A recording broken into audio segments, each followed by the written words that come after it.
Welcome back. Aurelius and Malik, the Lineage Archive. We close the Ming Dynasty, Jew family, file today. 5 parts. The end of the story. The Jew family's rule has ended, but their story stretches far beyond mere defeat. The echoes of their power, culture, and ambition resonate throughout the ages. Even as the Qing banners rise, Ming loyalists refuse to surrender. Imperial princes, generals, and scholars retreat south, gathering in cities like Nanjing and Guangzhou to rekindle their dreams. Aurelius, it's crucial to understand that these loyalists weren't just holding out for a sense of nostalgia. They were deeply invested in their way of life, fighting for their homes and families. Each figure in this struggle carried the heavy burden of a lost throne, fueled by the hope of forging a new path amidst the chaos around them. This wasn't merely ambition. It was a fight for survival, a testament to their resilience and determination to protect what they held dear. True enough. But their efforts were disjointed at best. Rival claimants disputed succession, and court politics became toxic. Some generals defected to the Qing, while others fought to the bitter end. We see this pattern time and again. Empires fracture under pressure, yet somehow they endure, becoming potent symbols for future generations. It's almost ironic how the chaos of their decline can lay the groundwork for a legacy that often overshadows their failures. But calling it a mere symbol really undermines the real human cost involved. The Ming loyalists became symbols of loyalty and loss, but they were also flesh and blood people facing desperate circumstances. Their stories deserve way more than just a passing mention. These were lives deeply intertwined with the fate of a dynasty, not just abstract ideas of loyalty. Each person had dreams, families, struggles, and hopes that shaped their actions. We can't forget that. You've made a fair point. The monuments of the Zhu family endure, silent witnesses to a vanished order. The Forbidden City, with its golden roofs shining in the sun, embodies the imperial authority they once wielded with an iron grip. Even as new rulers claim the throne, these structures stand firm, reminding us of the Ming's relentless ambition and discipline. They whisper tales of power and legacy, showing us how history can echo through stone long after the voices of its makers have faded. Yet, those monuments are more than just reminders of ambition. They serve as sacred spaces where memories are preserved and rituals are enacted. The Temple of Heaven and the Great Walls of Nanjing are not just architectural feats. They're living testament to a culture that yearned for continuity.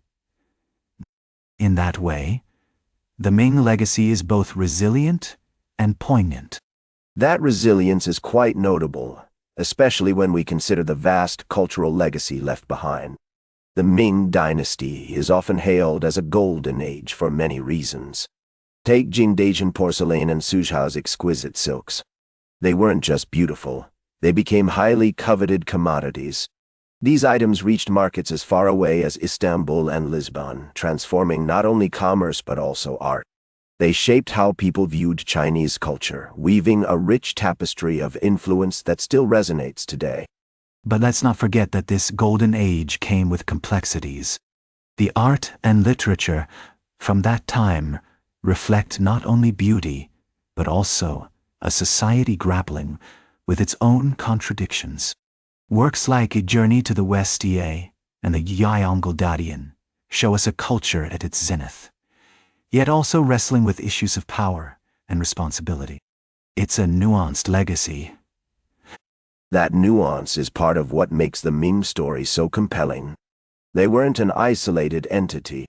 Their diplomacy and trade wove them into the fabric of the broader world.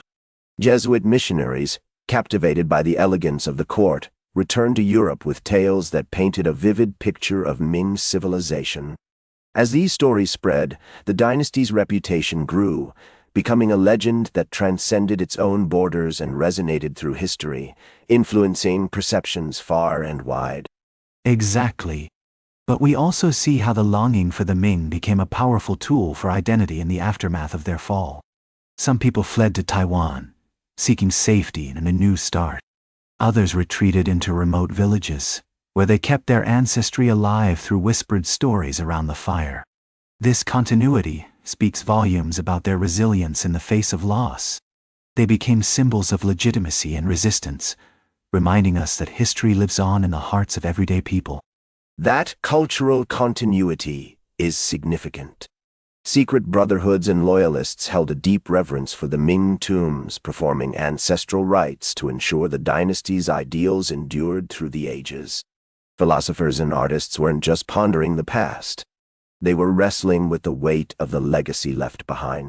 The story of the Zhu family evolved into more than just a narrative of loss. It became a cautionary tale about the perils of absolute power and a testament to the heights of human creativity. And those lessons continue to resonate today, shaping the way we view our past and ourselves. The rituals and stories surrounding the Ming remind us of the complexities of memory and identity. They show that even in loss, there's a profound power in remembrance. The architecture of survival isn't just brick and mortar. It's the enduring legacy of countless lives, each with their own hopes and dreams. This legacy inspires future generations to remember and to reflect, ensuring that those stories are never forgotten. In every temple where incense is burned for lost emperors, the legacy of the Zhu family persists. Their vision of order and beauty remains influential, even as it serves as a cautionary tale. This legacy isn't confined to memory or monuments.